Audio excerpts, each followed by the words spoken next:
Hi there, I'm Cal Truman. I'm the Education and Careers Coordinator for New Yorkers for Clean Power, and you are watching a recorded version of the Green the Grid and Electrify Everything presentation on New York State's climate goals and how we're going to reach them.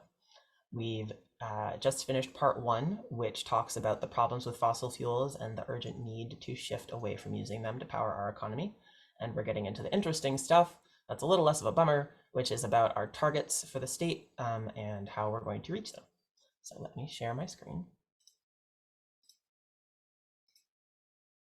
Right, we ended on this really scary graph. This graph gives me heart palpitations. So let's see what comes after this. And here we are.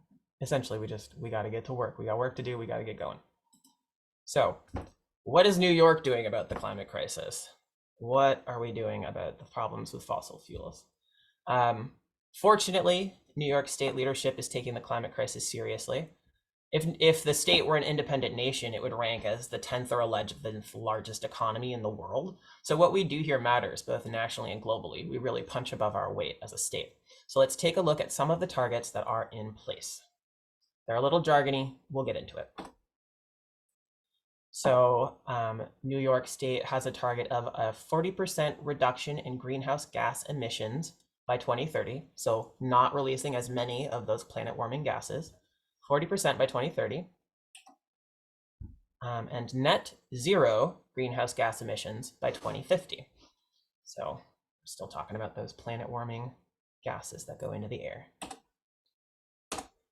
And then we've mandated 70% renewable electricity by 2030. That's pretty straightforward. We talked about renewables. That's things like solar, wind, and water power. And then 100% emissions-free electricity by 2040. Now, both of those are pretty soon. I'm recording this in 2022, so there's not a lot of time, especially until these 2030 targets. There's two things to keep in mind here. Net zero doesn't mean no emissions at all.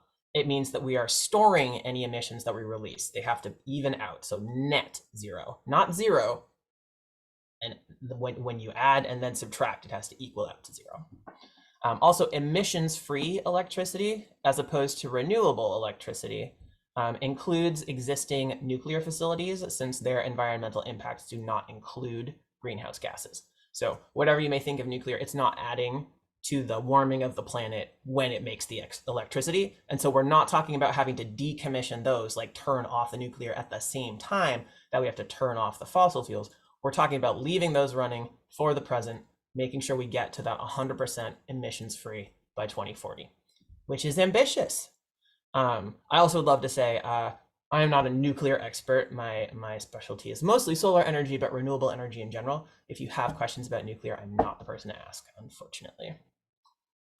So these targets came out of the 2019 Climate Leadership and Community Protection Act, also called the CLCPA, or just the Climate Act. So that passed in 2019, as I said, and was the most ambitious and aggressive climate legislation in the country.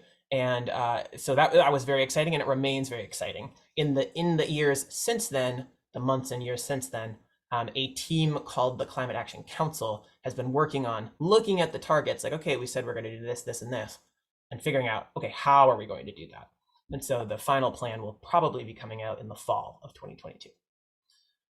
So if that's where we need to get, how do we get there? What does this mean in practical terms? What do we do?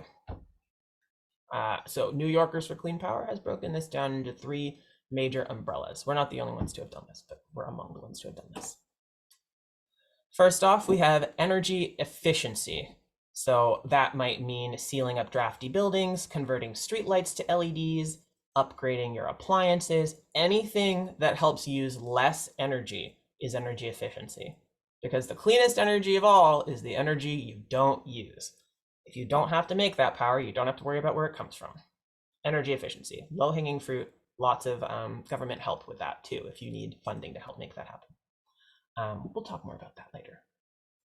The second is beneficial electrification. So what that means is taking equipment that currently runs on fossil fuels, whether it's trucks, whether it's stoves, whether it's oil and gas heating and hot water, and shifting those things so that they run on electricity instead.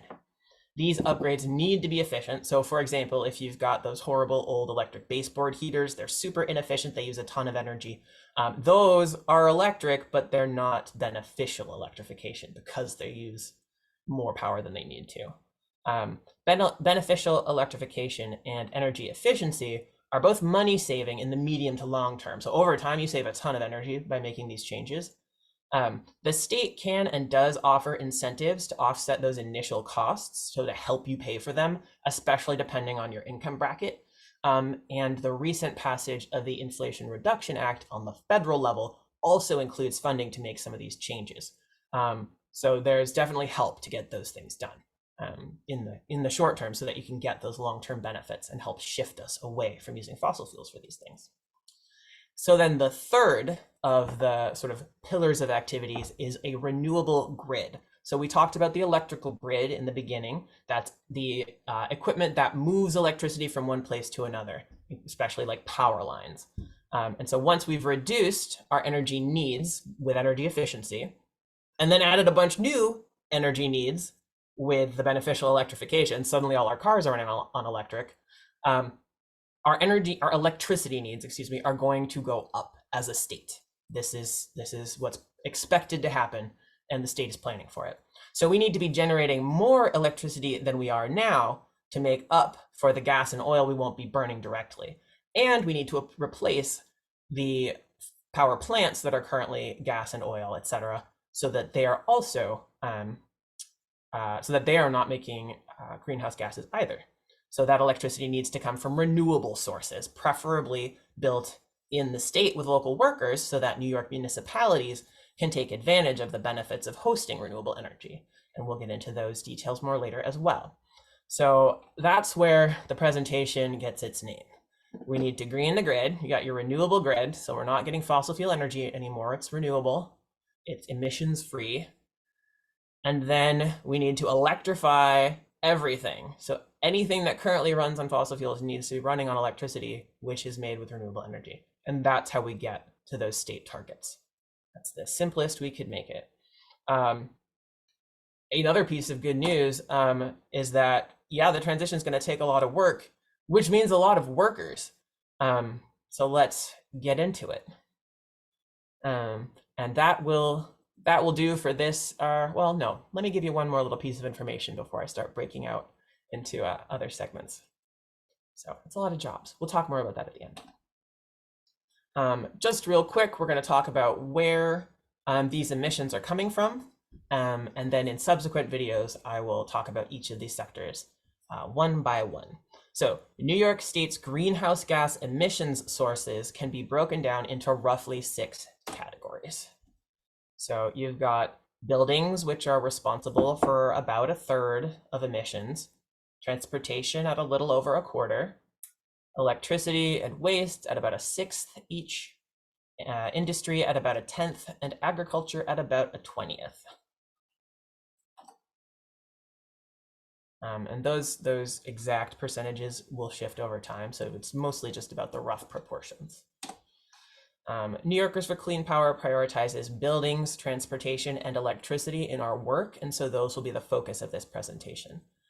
I will offer you a little bonus video after those 3 that goes into the other sectors in a lot less detail, but covers them a little bit, just so you have some jumping off ideas. From here, I will break down each of these 3 sectors in detail and then cover the other 3 in a little bit less detail, just so you have it, and then talk about ways to take action, including green jobs. So I hope that you will tune in for the rest of the videos in this series. Thank you so much. And I will stop sharing and stop recording.